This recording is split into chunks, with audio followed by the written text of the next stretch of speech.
ಇಂದಿನ ಕಾರ್ಯಕ್ರಮದ ಆಶಯ ನುಡಿಗಳನ್ನು ಆಡುವ ಸಂದರ್ಭದಲ್ಲಿ ಶಿವಯೋಗಿ ಕಂಬಾಳಿಮಠ ಅವರು ಒಂದು ಮಾತನ್ನು ಹೇಳಿದರು. ಇವತ್ತು ಬಹಳ ಪವಿತ್ರವಾದಂಥ ಒಂದು ದಿನ. ಈ ಪವಿತ್ರವಾದ ದಿನದ ಸಂದರ್ಭದಲ್ಲಿ ಆಯೋಜನೆಗೊಂಡಿರ್ತಕ್ಕಂಥ ಏನು ನಮ್ಮ ವಕ್ಮಾನದ ಸಂದರ್ಭದಲ್ಲಿ ಧರ್ಮ, ಸಾಹಿತ್ಯ, ಸಂಸ್ಕೃತಿ, ಸಂಸ್ಕಾರಗಳನ್ನು ಕುರಿತು ಹಲವು ವದಂತಿಗಳು ನಿಮ್ಮ ಮಧ್ಯದಲ್ಲಿ ಚಲಾವಣೆಯಲ್ಲಿವೆ. ಈ ವದಂತಿಗಳಿಗೆ ವಾರ್ತೆಯನ್ನು ಕೊಡಬೇಕು ಅನ್ನುವ ದೃಷ್ಟಿಯಿಂದ ಶಿವಯೋಗಿ ಕಂಬಾಳಿಮಠ ಅವರು ಅವರ ಮಾನವ ವಿಕಾಸ ಫೌಂಡೇಶನ್ ಮತ್ತು ಜಲ ಕನ್ನಡ ಸಾಹಿತ್ಯ ಪರಿಷತ್ತಿನ ಆಶ್ರಯದಲ್ಲಿ 2 ಐತಿಹಾಸಿಕ ಕೃತಿಗಳು ಇವತ್ತು ಬಿಡುಗಡೆಗೊಂಡಿವೆ.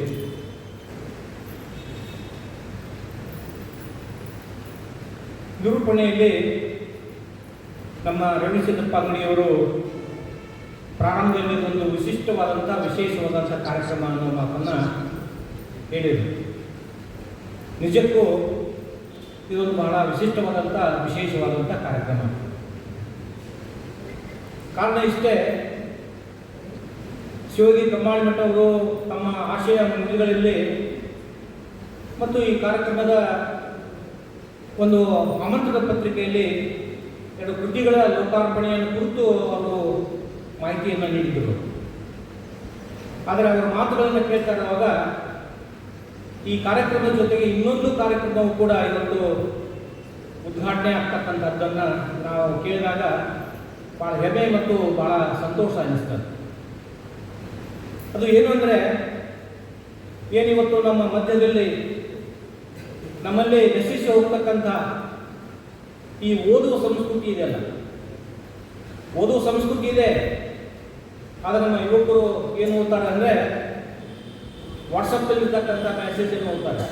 ಆ ಸಂಸ್ಕೃತಿ ಅಲ್ಲ, ಪುಸ್ತಕ ಓದುವ ಸಂಸ್ಕೃತಿ, ಗ್ರಂಥ ಓದುವ ಸಂಸ್ಕೃತಿ ಇವತ್ತು ನಮ್ಮ ಮಧ್ಯದಲ್ಲಿ ಅದು ಕ್ರಮೇಣವಾಗಿ ನಶಿಸಿ ಹೋಗ್ತಾ ಇದೆ. ಅದು ಕಣ್ಮರೆ ಆಗ್ತಾ ಇದೆ. ಇದಕ್ಕೆ ಅನೇಕವಾಗಿರ್ತಕ್ಕಂಥ ನಮ್ಮ ಆಧುನಿಕ ಸಂದರ್ಭದ ಮಾಧ್ಯಮಗಳ ಒಂದು ಪ್ರಭಾವದ ಹಿನ್ನೆಲೆಯಲ್ಲಿ ನಾವು ಅನೇಕ ರೀತಿ ಚರ್ಚೆ ಮಾಡ್ಬೋದು. ಜೊತೆಗೆ ನಮ್ಮ ಯುವಕರಿಗೆ ಅಥವಾ ನಮ್ಮ ಇದರಿಗೆ ಸಮಯ ಇರಬೇಕು, ಓದಲಿಕ್ಕೆ ಸಮಯ ಇರಬೇಕು. ಆ 2 ಕೊರತೆಯಿಂದ ಈ ಗ್ರಂಥ ಓದುವ ಸಂಸ್ಕೃತಿ ಕಡಿಮೆ ಆಗ್ತದೆ ಅಂತಕ್ಕಂಥ ಮಾತುಗಳನ್ನು ಅವರು ಹೇಳುವಾಗ ಆ ಹಿನ್ನೆಲೆಯಲ್ಲಿ ಅವರು ಇವತ್ತು ಈ ಕಾರ್ಯಕ್ರಮವನ್ನು ನಾವು ಆಯೋಜನೆ ಮಾಡಿದ್ದೇವೆ ಅಂತಕ್ಕಂಥ ಮಾತನಾಡಿಕೊಂಡಾಗ ಬಹಳ ಸಂತೋಷ, ಬಹಳ ಖುಷಿ ಆಯಿತು. ಈ ಪುಸ್ತಕವನ್ನು ಪ್ರಕಟ ಮಾಡುವಾಗ ಅವ್ರ ಜೊತೆ ನಾನು ಚರ್ಚೆ ಮಾಡಿದೆ. ಏನು ಇವತ್ತು ಓದೋ ಸಂಸ್ಕೃತಿ, ಗ್ರಂಥ ಓದೋ ಸಂಸ್ಕೃತಿ, ಅದರಲ್ಲಿಯೂ ಕೂಡ ಏನೋ ಸಾಹಿತ್ಯಿಕವಾದಂಥ ಸೃಜನಶೀಲವಾದಂಥ ಕೃತಿಗಳನ್ನು ಓದ್ತಕ್ಕಂಥವರು ಬೆಳವಣಿಗೆಯಲ್ಲಿ ಸಿಗಬಹುದು. ಆದರೆ ಧಾರ್ಮಿಕವಾಗಿರ್ತಕ್ಕಂಥ ಒಂದು ಧರ್ಮದ ತತ್ವ ಸಿದ್ಧಾಂತ ಆಚರಣೆಗಳನ್ನು ಒಳಗೊಳ್ಳುವಂಥ ಕೃತಿಯನ್ನು ಓದ್ತಕ್ಕಂಥವ್ರು ಎಲ್ಲಿದ್ದಾರೆ? ಇಂಥ ಒಂದು ಸಾಹಸಕ್ಕೆ ನೀವು ಯಾಕೆ ಕೈ ಹಾಕಿದ್ರಿ ಅಂತಕ್ಕಂಥ ಮಾತನ್ನು ಹೇಳಿದಾಗ ಅವರು ತಮ್ಮ ಹಿಂದಿನ ಅನೇಕ ಅನುಭವಗಳನ್ನು ನನ್ನ ಜೊತೆ ಹಂಚಿಕೊಂಡವರು. ಹೌದು, ಅದು ನೀವು ಹೇಳೋ ಮಾತು ನಿಜ ಇದೆ. ಆದರೆ ಅದು ಹೀಗಾಗ್ತಾ ಇದೆ ಅಂತ ಹೇಳ್ಕೊಂಡು ನಾವು ಕೈ ಕಟ್ಟಿ ಕೂಡೋದಲ್ಲ. ನಮ್ಮ ಒಂದು ಜವಾಬ್ದಾರಿ, ನನ್ನ ಪಾಲಿನ ಕರ್ತವ್ಯ ಏನಿದೆ ಅದನ್ನು ಮಾಡೋಣ ಅಂತಕ್ಕಂಥ ಒಂದು ಹಿನ್ನೆಲೆಯಲ್ಲಿ ಇವತ್ತು ಅವರು ತಮ್ಮ ಆಶಯ ನುಡಿಗಳಲ್ಲಿ ಏನೋ ಒಂದು ಓದುವ ಸಂಸ್ಕೃತಿಗೆ ಇವತ್ತು ಈ ಕಾರ್ಯಕ್ರಮವನ್ನು ಆಯೋಜನೆ ಮಾಡಿ ಆ ಎಲ್ಲ ಓದುಗ ಸಂಸ್ಕೃತಿಗೆ ಬೆಳಕಾಗಿ ನಿಂತಹ ಹೆಗಲಾಗಿ ಕೊಟ್ಟಂಥ ಎಲ್ಲರನ್ನ ಇವತ್ತು ಆಹ್ವಾನಿಸಿ ಆ ದಿಸೆಯಲ್ಲಿ ಗ್ರಂಥದ ಒಂದು ಓದುವ ಸಂಸ್ಕೃತಿಯನ್ನು ಪುನರುಜ್ಜೀವನಗೊಳಿಸ್ತಕ್ಕಂಥ ಏನು ಕೆಲಸ ಮಾಡ್ತಾ ಇದ್ದಾರಲ್ಲ, ಆ ಕೆಲಸಕ್ಕೆ ನಾವೆಲ್ಲರೂ ಕೂಡ ಅವರಿಗೆ ಅಭಿನಂದಿಸಬೇಕು, ಅವೆಲ್ಲರೂ ಕೂಡ ನಾವು ಗೌರವಿಸಬೇಕು ಅಂತಕ್ಕಂಥ ಒಂದು ಭಾವನೆಯಿಂದ ಈ ಮಾತನ್ನು ನಾನು ಹೇಳ್ತಾ ಇದ್ದೇನೆ. ಜೊತೆಗೆ ಅವರು ತಮ್ಮ ಮಾತುಗಳಲ್ಲಿ ಒಂದು ಮಾತನ್ನು ಹೇಳಿದರು. ಏನು ಇವತ್ತು ನಮ್ಮ ಇತಿಹಾಸವನ್ನು ನುಂಗತಕ್ಕಂಥ ಒಂದು ಪ್ರವೃತ್ತಿ ಜಾಸ್ತಿ ಆಗಿದೆ. ಬಹಳ ಸತ್ಯವಾದ ಒಂದು ಮಾತು. ಅದನ್ನು ನಾವು ಗಂಭೀರವಾಗಿ ತೆಗೆದುಕೊಂಡು ಆಲೋಚನೆ ಮಾಡಬೇಕು. ನಮ್ಮ ಮಾತು ಏನು ಒಂದು ಇತಿಹಾಸವನ್ನು ನುಂಗತಕ್ಕಂಥ ಇತಿಹಾಸದಲ್ಲಿ ಏನು ಸತ್ಯ ಇದೆಯಲ್ಲ, ಆ ಸತ್ಯ ಅದು ನಮ್ಮ ಗಂಟಲಲ್ಲೇ ಇದೆ, ನಮ್ಮ ಹೃದಯದಲ್ಲೇ ಇದೆ. ಆದರೆ ಅದನ್ನು ವ್ಯಕ್ತ ಮಾಡತಕ್ಕಂಥ ಒಂದು ಮನೋಭಾವ ನಮ್ಮಲ್ಲಿ ಇಲ್ಲದೇ ಇರುವ ಸಂದರ್ಭದಲ್ಲಿ ಅದನ್ನು ನುಂಗತಕ್ಕಂಥ ಒಂದು ಪ್ರವೃತ್ತಿ ಇವತ್ತು ನಮ್ಮ ಬಹುತೇಕ ಏನು ವಿದ್ವಾಂಸರಲ್ಲಿ ಕಂಡು ಬರ್ತಕ್ಕಂಥದ್ದು ಇದೆಯಲ್ಲ, ಆ ಒಂದು ಪ್ರವೃತ್ತಿಗೆ ನಾವು ಉತ್ತರವನ್ನು ಕೊಡಲೇಬೇಕು. ಇಲ್ಲ ಹೋದರೆ ಏನಾಗುತ್ತೆ ಅಂದರೆ ಆ ನುಂಗುವ ಸಂಸ್ಕೃತಿಯೇ ಮುಂದೆ ಏನಾಗುತ್ತೆ ಅಂದರೆ ಸತ್ಯ ಆಗುತ್ತೆ, ಅದೇ ಪ್ರಮಾಣೀಕೃತ ಆಗುತ್ತೆ ಅಂತಕ್ಕಂಥ ಒಂದು ಭಯದ ಒಂದು ವಾತಾವರಣ ಏನಿದೆಯಲ್ಲ, ಆ ವಾತಾವರಣಕ್ಕೆ ನಾವು ಉತ್ತರವನ್ನು ಕೊಡಬೇಕು ಅನ್ನೋ ದೃಷ್ಟಿಯಿಂದ ಇವತ್ತು ಈ ಎರಡು ಕೃತಿಗಳು, ಒಂದು ವಚನ ಅನುಸಂಧಾನ, ಇನ್ನೊಂದು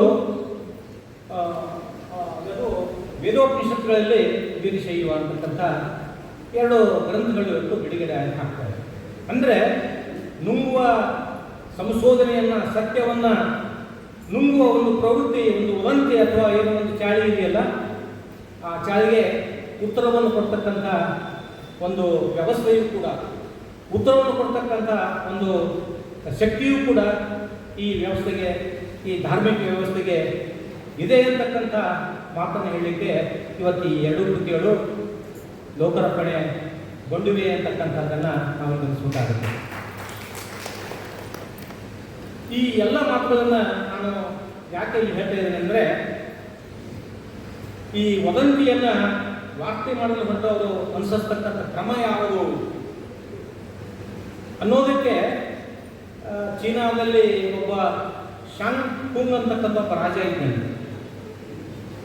ಆ ರಾಜ ಅವನು ತನ್ನ ಸೈನಿಕರಾಗಿರ್ತಕ್ಕಂಥ ಅವನಿಗೆ ಅಂದರೆ ವಿಯು ಅಂತಕ್ಕಂಥ ಒಬ್ಬ ಸೈನಿಕ, ಆ ಸೈನಿಕನನ್ನು ಕರೆದು ಕೇಳ್ತಾನೆ, ನೋಡು ಈ ಪಟ್ಟಣದಲ್ಲಿ ಒಂದು ಹುಲಿ ಓಡಾಡ್ತಾ ಇದೆ, ಈ ಮಾತನ್ನು ನೀನು ನಂಬ್ತೀಯಾ ಅಂತ ಕೇಳಿದಾನೆ. ಅವಾಗ ಅವನು ಸೈನಿಕ, ಇಲ್ಲ ಅದು ಹೇಗೆ ನಂಬಕ್ಕಾಗುತ್ತೆ, ಹುಲಿ ಈ ಪಟ್ಟಣದಲ್ಲಿ ಓಡಾಡ್ತಕ್ಕಂಥದ್ದು ಎಲ್ಲರೂ ನೋಡ್ತಾರೆ, ಅದು ನೋಡಲಿಕ್ಕೆ ಸಾಧ್ಯ ಇಲ್ಲ ಅಂತಕ್ಕಂಥ ಒಂದು ಮಾತು ಹೇಳಿದಾಗ ಅವಾಗ ಆ ರಾಜ ಏನಂತ, ಇಲ್ಲ ಹುಲಿ ಓಡಾಡ್ತಾ ಇದೆ ಅಂತಕ್ಕಂಥ ಒಬ್ಬ ವ್ಯಕ್ತಿ ಹೇಳಿದರೆ ನೀನು ನಂಬ್ತೀಯಾ? ಇಲ್ಲ, ನಂಬಲಿಕ್ಕೆ ಸಾಧ್ಯ ಆಗೋದಿಲ್ಲ. ಹುಲಿ ಓಡಾಡ್ತಾ ಇದೆ ಅಂತಕ್ಕಂಥ ಮಾತನ್ನು ಇಬ್ಬರು ಹೇಳಿದರೆ ನೀನು ನಂಬ್ತೀಯಾ? ಇಲ್ಲ, ಸ್ವಲ್ಪ ನಾವು ಅನುಮಾನದಿಂದ ನೋಡಬೇಕಾಗುತ್ತೆ. ಯಾಕಂದರೆ ಎರಡು ಜನ ಹೇಳ್ತಾರೆ ಆದಮೇಲೆ ಏನೋ ಅನುಮಾನದಿಂದ ನೋಡಬೇಕಾಗುತ್ತೆ ಅಂತಕ್ಕಂಥ ಮಾತನ್ನು ಹೇಳಿದ.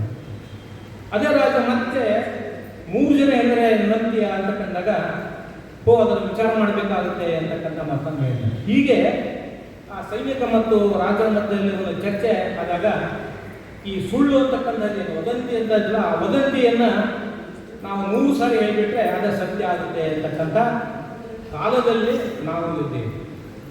ಇವತ್ತು ಏನು ನಮ್ಮ ಸಂಸ್ಕೃತಿ, ಸಂಸ್ಕಾರ, ತತ್ವ, ಸಿದ್ಧಾಂತ, ಆಚರಣೆಗಳು ಅವು ಯಾವುದೇ ಧರ್ಮದಿರಲಿ, ಅದು ಯಾವುದೇ ಒಂದು ವೀರಶೈವ ಧರ್ಮಕ್ಕೆ ಸಂಬಂಧಪಟ್ಟದ್ದು ಅಂತ ಅರ್ಥ ಅಲ್ಲ. ಇದು ಪ್ರತಿಯೊಂದು ಧರ್ಮದಲ್ಲಿಯೂ ಕೂಡ ಈ ಬಗೆಯ ವದಂತಿಗಳು, ಈ ಬಗೆಯ ಒಂದು ಸಂಶಯ, ಈ ಬಗೆಯ ಸುಳ್ಳುಗಳು ಅವು ಇತಿಹಾಸದುದ್ದಲ್ಲೂ ಕೂಡ ಚಲಾವಣೆಯಲ್ಲೇ ಇಟ್ಕೊಂಡು ಬಂದಿವೆ. ಅಂತ ಎಲ್ಲ ಸುಳ್ಳುಗಳನ್ನು ಆಪೋಷಣೆ ಮಾಡಿಕೊಂಡು ಬೆಳೆದಂಥ ಒಂದು ಧರ್ಮ ಯಾವುದಾದ್ರೂ ಇದ್ದರೆ ಬಹುಶಃ ಅದು ವೀರಶೈವ ಧರ್ಮ ಅಂತಕ್ಕಂಥ ಮಾತನ್ನು ನಾವೆಲ್ಲರೂ ಕೂಡ ಅದರ ಪರಂಪರೆ, ಅದರ ಇತಿಹಾಸ, ಅದರ ತತ್ವ, ಅದರ ಸಿದ್ಧಾಂತ, ಅದರ ಆಚರಣೆಗಳನ್ನು ನೋಡಿಕೊಂಡಾಗ ನಮಗೆ ಮಂದಟ್ಟಾಗುತ್ತೆ. ಅಂದರೆ ಈ ಮಾತುಗಳನ್ನು ನಾನು ಯಾಕೆ ಹೇಳ್ತಾ ಇದ್ದೇನೆ ಅಂದರೆ, ವೀರಶೈವ ಧರ್ಮ ಎದುರಿಸಿದಂಥ ವೈಚಾರಿಕ ಬಿಕ್ಕಟ್ಟುಗಳೇನಿವೆಯಲ್ಲ, ವೈಚಾರಿಕ ಆಹ್ವಾನಗಳೇನಿವೆಯಲ್ಲ, ವೈಚಾರಿಕ ಪ್ರಶ್ನೆಗಳೇನಿಲ್ಲ, ಆ ಎಲ್ಲ ಪ್ರಶ್ನೆಗಳಿಗೆ ವೀರಶೈವ ಕಾಲಕ್ಕೆ ಉತ್ತರವನ್ನು ಕಂಡುಕೊಂಡು ಬಂದಿದೆ ಅಂತ ಅನ್ನೋದಕ್ಕೆ ನಮಗೆ ಇತಿಹಾಸವಿದೆ. ಆ ಬಗ್ಗೆ ಅನೇಕ ಗ್ರಂಥಗಳು ನಮ್ಮ ಮಧ್ಯದಲ್ಲಿ ರಚನೆಯಾಗಿವೆ ಅಂತಕ್ಕಂಥದ್ದನ್ನು ನಾವೆಲ್ಲರೂ ಮನದಟ್ಟು ಮಾಡಬೇಕಾಗುತ್ತೆ. ಅಂತ ಇಂಥ ಒಂದು ಏನೋ ಒಂದು ಸಂಘರ್ಷದ ಕಾಲ, ಅಸಹನೀಯದ ಕಾಲ. ಸಂಘರ್ಷ ಯಾವಾಗ ಪ್ರಾರಂಭವಾಗುತ್ತೆ ಅಂದರೆ ನಮ್ಮಲ್ಲಿ ಅಸಹನೀಯ ಪ್ರಾರಂಭವಾದಾಗ ನಮ್ಮಲ್ಲಿ ಸಂಘರ್ಷ ಪ್ರಾರಂಭವಾಗುತ್ತೆ. ಅಂಥ ಸಂಘರ್ಷದ ಕಾಲದ ಸಂದರ್ಭದಲ್ಲಿ ನಮ್ಮೆಲ್ಲರೂ ಇವತ್ತು ಒಂದು ಉತ್ತಮವಾದಂಥ ಒಂದು ಪವಿತ್ರವಾದಂಥ ಒಂದು ಕಾರ್ಯಕ್ಕೆ ಇಲ್ಲಿ ಭಾಗಿಯಾಗಿದ್ದೇವೆ ಅಂತಕ್ಕಂಥದ್ದೆಲ್ಲ ಅದು ನಾವೆಲ್ಲರೂ ಕೂಡ ಹೆಮ್ಮೆ ಪಡಬೇಕಾಗಿರ್ತಕ್ಕ ಒಂದು ಸಂದರ್ಭ ಅಂತಕ್ಕಂಥ ಮಾತನ್ನು ಇಲ್ಲಿ ಹೇಳ್ತಾ,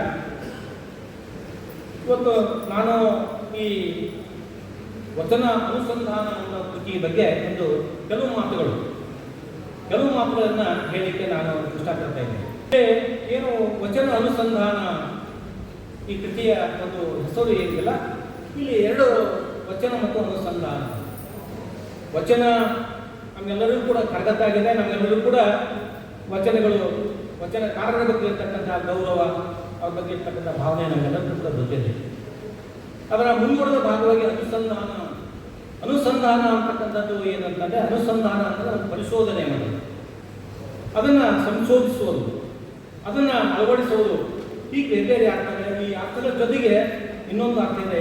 ಅನುಸಂಧಾನ ಅನ್ನೋದಕ್ಕೆ ಧ್ಯಾನ ಅಂತಕ್ಕಂಥ ಒಂದು ಶಬ್ದಗಳಿದೆ. ಅಂದರೆ ಯಾವುದೇ ಒಂದು ವಿಷಯವನ್ನು ಕುರಿತು ನಾವು ಕೇವಲ ಸಂಶೋಧನೆ ಮಾಡೋದಲ್ಲ, ಕೇವಲ ಅದಕ್ಕೆ ಅಳವಡಿಸೋದಲ್ಲ, ಜೊತೆಗೆ ಆ ವಿಷಯದ ಕುರಿತು ನಾವು ಧ್ಯಾನ ಮಾಡೋದು. ಧ್ಯಾನ ಅಂತಕ್ಕಂಥದ್ದು ಧ್ಯಾನಿಸುವುದು ಅಂತಕ್ಕಂಥದ್ದು. ಅಂದರೆ ಯಾವಾಗ ಒಂದು ವಿಷಯದ ಕುರಿತು ನಾವು ಧ್ಯಾನಿಸ್ತೇವೋ ಆ ವಿಷಯದ ಆಳ, ಆ ವಿಷಯದ ಸತ್ಯ ನಮಗೆ ಮರ್ಮ ಅರ್ಥ ಗೋಚರಿಸ್ತದೆ ಅಂತಕ್ಕಂಥ ಹಿನ್ನೆಲೆಯಲ್ಲಿ ಈ ವಚನ ಅನುಸಂಧಾನ ಅಂದರೆ ವಚನಗಳನ್ನು ಪರಿಶೋಧಿಸುವುದು, ವಚನಗಳನ್ನು ಶೋಧಿಸುವುದು, ವಚನಗಳಿಗೆ ಅಳವಡಿಸುವುದು, ವಚನಗಳನ್ನು ಧ್ಯಾನ ಮಾಡುವುದು ಅಂತಕ್ಕಂಥ ಒಂದು ಮೇಲೋಟದ ಒಂದು ಸ್ಥಾಯಿಯಾಗಿರ್ತಕ್ಕಂಥ ಒಂದು ಅರ್ಥ. ಆದರೆ ಒಳಗಡೆ ಇರ್ತಕ್ಕಂಥ ಸೂಕ್ಷ್ಮವಾದಂಥ ಅರ್ಥ ಏನಿಲ್ಲ, ಆ ಸೂಕ್ಷ್ಮವಾದ ಅರ್ಥವನ್ನು ಇಡೀ ಗ್ರಂಥವನ್ನು ನಾವು ಓದಿದಾಗ ಮಾತ್ರ ಆ ಸೂಕ್ಷ್ಮವಾದಂಥ ಅರ್ಥ ಈ ಗ್ರಂಥದ ಒಳಗಡೆ ಅರ್ಥವಾಗಿದೆ ಅಂತಕ್ಕಂಥದ್ದು. ಅಂದರೆ ಇಲ್ಲಿ ಈ ವಚನ ಅನುಸಂಧಾನ ಅಂತಕ್ಕಂಥ ಈ ಕೃತಿಯ ಒಳಗಡೆ ಏನು ಕಮ್ಮಾಳಿ ಮಠರು ಪ್ರಾರಂಭದಲ್ಲಿ ಒಂದು ಏನು ಹೇಳಿರಲ್ಲ, ಏನು ನಮ್ಮಲ್ಲಿ ಒಂದು ಜನಜನಿತವಾಗಿರ್ತಕ್ಕಂಥ ಒಂದು ಏನಪ್ಪ ಅಂದರೆ ಅದನ್ನು ಬಿಟ್ಟು ಹೋಗಲಿಕ್ಕೆ ಸಾಧ್ಯ ಇಲ್ಲದೆ ಇರ್ತಕ್ಕಂಥ ಒಂದು ಭಾವನೆ ಏನಾಗಿದೆ ಅಂತಂದರೆ, ಈ ಏನು ಬಸವಾದಿ ಪ್ರಮತರು, ಬಸವಾದಿ ಶಿವಶರಣರು ಏನಿಲ್ಲ, ಆ ಎಲ್ಲರೂ ಕೂಡ ಈ ವೇದ ಉಪನಿಷತ್ತು ಆಗಮನ ವಿರೋಧಿಗಳು. ಇದು ನಮಗೇನಾಗಿದೆ, ಕೇಳಿ ಕೇಳಿ ಕೇಳಿ ಕೇಳಿ ಆಗಲೇ ನಾನು ಹೇಳಿದೆಲ್ಲ ಆ ವದಂತಿ ಆಗಿದೆ. ಈ ವದಂತಿಗೆ ಆಯಾ ಕಾಲಕ್ಕೆ, ಆಯಾ ಸಂದರ್ಭಕ್ಕೆ ಅನೇಕ ಪಂಡಿತರು, ಅನೇಕ ವಿಮರ್ಶಕರು, ಅನೇಕ ಗುರುಗಳು ಇದಕ್ಕೆ ಉತ್ತರ ಕೊಡ್ತಾ ಬಂದಿದ್ದರೂ ಕೂಡ ಮಳೆ ನಿಂತರೂ ಮರದ ಹನಿ ನಿಲ್ಲೋದಿಲ್ಲ ಅಂತಕ್ಕಂಥ ಒಂದು ಗಾದೆ ಮಾತಾಡಿದಿಲ್ಲ. ಮಳೆ ನಿಂತಿದೆ, ಆ ಪ್ರಶ್ನೆ ಪೂರ್ಣ ವಿರಾಮಾಗಿದೆ, ಅದೇ ಪ್ರಶ್ನಾರ್ಥಕ ಉದ್ಗಾರದ ಚಿಹ್ನೆ ಏನಿಲ್ಲ. ಆದರೂ ಕೂಡ ಏನಂತಂದರೆ ಆ ಮರದ ಹನಿಗಳು ಆಗಿಂದಾಗೆ ತೊಟ್ಟು ಅಂತ ಹೇಳಿ ನಮ್ಮ ತಲೆ ಮೇಲೆ ಬಿದ್ದು ನಮ್ಮ ತಲೆಯನ್ನು ಮತ್ತೆ ಚುರುಕುಗೊಳಿಸ್ತದೆ. ಯಾವ ವಿಷಯವನ್ನು ಕುರಿತು ನಾವು ಒಂದು ಸಾಮಾಜಿಕ ವಲಯದಲ್ಲಿ, ಸಾಹಿತ್ಯಿಕ ವಲಯದಲ್ಲಿ, ಒಂದು ಸಂಸ್ಕೃತಿಯ ವಲಯದಲ್ಲಿ ವಿರೋಧವನ್ನು ವ್ಯಕ್ತಪಡಿಸ್ತಾ ಇಲ್ಲ, ಆ ವಿರೋಧವನ್ನು ವ್ಯಕ್ತಪಡಿಸ್ತಕ್ಕಂತಹದ್ದೇ ಆ ಮೂಲ ಸತ್ಯವನ್ನು ನಾವು ಏನು ಮಾಡ್ತಂದ್ರೆ ಪಾಸಿಟಿವ್ ಆಗಿ ಪ್ರಚಾರ ಮಾಡಲಿಕ್ಕೆ ಅವಕಾಶ ಮಾಡಿಕೊಡ್ತೇವೆ. ಆ ರೀತಿಯಾಗಿ ಇಲ್ಲಿ ಏನಾಗಿದೆ ಅಂದರೆ, ಬಸವಾದಿ ಶಿವಶರಣರು ವೇದಗಳ, ಉಪನಿಷತ್ತುಗಳ, ಆಗಮಗಳ ವಿರೋಧಿಗಳು ಅಂತಕ್ಕಂಥ ಏನು ಒಂದು ಆ ಮಾತಿಗೆ ತಕ್ಕವಾದಂಥ ಉತ್ತರವನ್ನು, ಸಾಂದರ್ಭಿಕವಾದಂಥ ವಿಷಯವನ್ನು ಆ ವಚನಗಳ ಮೂಲಕವಾಗಿಯೇ ಆ ಪ್ರಶ್ನೆಗಳಿಗೆ ಉತ್ತರವನ್ನು ಕೊಡ್ತಕ್ಕಂಥ ಒಂದು ಅದ್ಭುತವಾದಂಥ ಸಂಶೋಧನಾತ್ಮಕ ಗ್ರಂಥ ಯಾವುದಂತಂದರೆ ವಚನ ಅನುಸಂಧಾನ. ಅಂದರೆ ಒಂದು ಪ್ರಶ್ನೆ ಇದೆ ನಮ್ಮ ಸಾಮಾಜಿಕ ವಲಯದಲ್ಲಿ, ನಮ್ಮ ಸಾಂಸ್ಕೃತಿಕ ಸಾಹಿತ್ಯಿಕ ವಲಯದಲ್ಲಿ, ನಮ್ಮ ಧಾರ್ಮಿಕ ಜಿಜ್ಞಾಸೆ ವಲಯದಲ್ಲಿ, ಅಥವಾ ನಮ್ಮ ಸಮುದಾಯವನ್ನು ದಿಕ್ಕು ತಪ್ಪಿಸ್ತಕ್ಕಂಥ ವಲಯದಲ್ಲಿ ಏನೋ ಪ್ರಶ್ನೆ ಇದೆಯಲ್ಲ, ಆ ಪ್ರಶ್ನೆಗೆ ಇಲ್ಲಿ ಉತ್ತರವನ್ನು ಅವರು ವಚನಗಳ ಮೂಲಕವಾಗಿ, ಯಾರ ವಚನಗಳಂತಂದರೆ ಬಸವಣ್ಣನ ಹಿಡ್ಕೊಂಡು ಬಸವಣ್ಣ, ಅಲ್ಲಮ್ಮ ಪ್ರಭು, ಅಕ್ಕಮಹಾದೇವಿ, ಚನ್ನಬಸವಣ್ಣ, ಸಿದ್ದರಾಮೇಶ್ವರ, ಖಂಡೇಶ್ವರ, ತೋಂಟದ ಸದ್ದಿಗೇಶ್ವರ, ಮುಯ್ಯ ರಾಮಯ್ಯ, ಹೀಗೆ ನಮ್ಮ ಮಧ್ಯದಲ್ಲಿ ಏನು ಜನಪ್ರಿಯ ಮತ್ತು ಏನು ಕೆಲವು ವಚನಕಾರರ, ಆ ವಚನಕಾರರ ವಚನಗಳನ್ನೇ ಇಟ್ಟುಕೊಂಡು, ವಚನಗಳನ್ನೇ ಕೋಟ್ ಮಾಡಿ ನೀವು ಕೇಳ್ತಕ್ಕಂಥ, ನೀವು ಮಾಡ್ತಕ್ಕಂಥ ಪ್ರಶ್ನೆಗಳಿಗೆ ಉತ್ತರ ಇಲ್ಲೇ ಇದೆ ಅನ್ನೋ ಒಂದು ಬಹಳ ಕಲ್ಸ್ಪರ್ಶಿಯಾದಂಥ ಒಂದು ಅಧ್ಯಯನವನ್ನು ಡಾಕ್ಟರ್ ಸಿ ಶಿವಕುಮಾರ ಸ್ವಾಮಿಯವರು ಇಲ್ಲಿ ನಿರ್ವಹಿಸಿದ್ದಾರೆ. ಅಂದರೆ ಇಲ್ಲಿ ನನಗೆ ಈ ಗ್ರಂಥವನ್ನು ಓದುವಾಗ ಒಂದು ದೊಡ್ಡ ಪ್ರಶ್ನೆ ಕಾಡ್ತಾನೆ. ಏನು ಅಂದರೆ ಅವರು ವಚನಕಾರರು ವೇದ, ಉಪನಿಷತ್ತು, ಆಗಮ ಶಾಸ್ತ್ರ, ಪುರಾಣ, ರಾಮಾಯಣ, ಮಹಾಭಾರತ ಅದನ್ನು ಕೂಡ ಹೇಳ್ತಾರೆ. ಅಂದರೆ ಎಲ್ಲವುಗಳಲ್ಲಿ ಕೂಡ ನಮ್ಮ ವೀರಶೈವ ಧರ್ಮದ ಬೇರುಗಳು, ವೀರಶೈವ ಧರ್ಮದ ತತ್ವ ಸಿದ್ಧಾಂತಗಳು ಈ ಎಲ್ಲ ಗ್ರಂಥಗಳಲ್ಲಿ ಈಗಾಗಲೇ ಪ್ರಕಟವಾಗಿವೆ, ಈಗಾಗಲೇ ಅಲ್ಲಿ ಸ್ಥಾಯಿಯಾಗಿವೆ, ಈಗಾಗಲೇ ಅವು ಅಲ್ಲಿವೆ. ಆದರೆ ಅವು ಎಲ್ಲಿವೆಯೋ ಅಲ್ಲಿಯೇ ಇವೆ. ಅದಕ್ಕೆ ಕಾರಣ ಏನಪ್ಪ ಅಂತಂದರೆ ಆ ಎಲ್ಲ ಗ್ರಂಥಗಳು ರಚನೆಯಾದದ್ದು ಸಂಸ್ಕೃತ ಭಾಷೆಯಲ್ಲಿ. ಇದೇ ನಮಗೆ ಒಂದು ದೊಡ್ಡ ಬಿಕ್ಕಟ್ಟನ್ನು ನಿರ್ಮಾಣ ಮಾಡಿದಂಥ ಅನುಷ್ಠಾನ.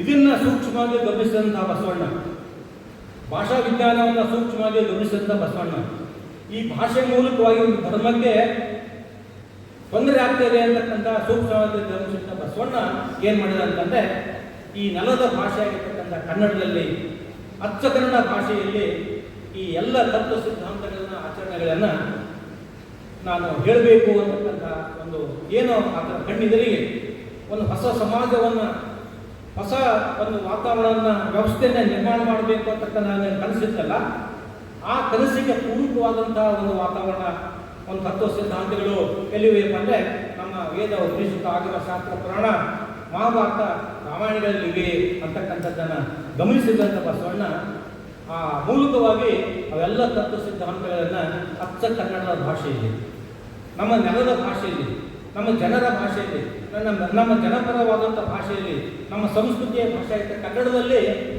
ಆತ ಹೇಳ್ತಕ್ಕಂಥ ಒಂದು ದೊಡ್ಡ ಪ್ರಯತ್ನ ಏನಲ್ಲ, ಆ ಪ್ರಯತ್ನ ಬಹುಶಃ ಅದು ಕರ್ನಾಟಕದಲ್ಲಿ, ಭಾರತದಲ್ಲಿ ಮಾತ್ರ ಅಷ್ಟೇ ಅಲ್ಲ, ಇಡೀ ವಿಶ್ವದಲ್ಲಿಯೇ ಒಂದು ಕನ್ನಡ ಭಾಷೆಯ ಕೊಡುಗೆ ಏನಾಗಿದ್ದರೆ ಅದು ವಚನ ಸಾಹಿತ್ಯ ಅಂತಕ್ಕಂಥದ್ದನ್ನು, ಆ ವಚನ ಸಾಹಿತ್ಯಕ್ಕೆ ನಾವೆಲ್ಲರೂ ಗೌರವವನ್ನು, ನಾವೆಲ್ಲರೂ ಕೂಡ ಪ್ರೀತಿಯನ್ನು, ನಾವೆಲ್ಲರೂ ಕೂಡ ಪ್ರಾಮಾಣಿಕತೆಯನ್ನು ಕೊಡ್ತಾ ಇದ್ದೇವೆ, ಕೊಡಲೇಬೇಕಾಗ್ತಕ್ಕಂಥದ್ದು ಒಂದು ಮಾತನ್ನು ಹೇಳಲಿಕ್ಕೆ ಇಷ್ಟಪಡ್ತೇವೆ.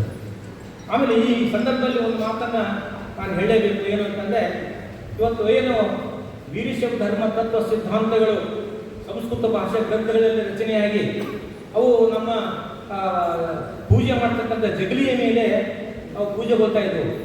ಆ ಪೂಜೆಗೊಳ್ತಕ್ಕಂಥ ಗ್ರಂಥಗಳನ್ನು ಓದಿ ಅಧ್ಯಯನ ಮಾಡಿ ಬಸವಣ್ಣ ನಮ್ಮೆಲ್ಲರ ಜನಮಾನಸದಲ್ಲಿ ಆತ ಏನು ನೆಲೆ ನಿಲ್ಲುವ ಹಾಗೆ ಇವನಾರವ ಎನಿಸಿದರಯ್ಯ, ಇವ ನಮ್ಮವ ಎನಿಸಿದರಯ್ಯ ಅಂತಕ್ಕಂಥ ಏನೋ ಒಂದು ಆತನ ಕರೆ ಇದೆಯಲ್ಲ, ಆ ಕರೆಗೆ ಮೂಲಭೂತವಾಗಿರ್ತಕ್ಕಂಥ ಕಾರಣ ಅಂತಂದರೆ ಅದರ ಮೂಲ ತತ್ವ ಸಿದ್ಧಾಂತ ಬೀಜಗಳು ಎಲ್ಲಿ ಸಿಗ್ತಾವೆ ಅಂತಂದರೆ ವೇದ, ಉಪನಿಷತ್ತು, ಆಗಳು ಎಲ್ಲಿ ಸಿಗ್ತಾ ಇವೆ ಅಂತಕ್ಕಂಥದ್ದನ್ನು ಇಲ್ಲಿ ಕೇವಲ ತಾಂತ್ರಿಕವಾಗಿಲ್ಲ, ಕೇವಲ ಊಹೆ ಮೂಲಕವಾಗಿಲ್ಲ, ಕೇವಲ ಭ್ರಮೆಯಿಂದ ಮಾತ್ರ ಅಲ್ಲ, ಇದಕ್ಕೆ ಒಂದು ಪ್ರತಿಯೊಂದು ಉದಾಹರಣೆಗಳು ಕೂಡ ಒಂದು ಆ ಉದಾಹರಣೆಗಳನ್ನು ಕೋಟ್ ಮಾಡಿ ಅಲ್ಲಿ ವಿಷಯವನ್ನು ಸ್ಪಷ್ಟಪಡಿಸಿದ್ದಾರೆ ಡಾಕ್ಟರ್ ಸಿ ಶಿವಕುಮಾರ ಸ್ವಾಮಿ.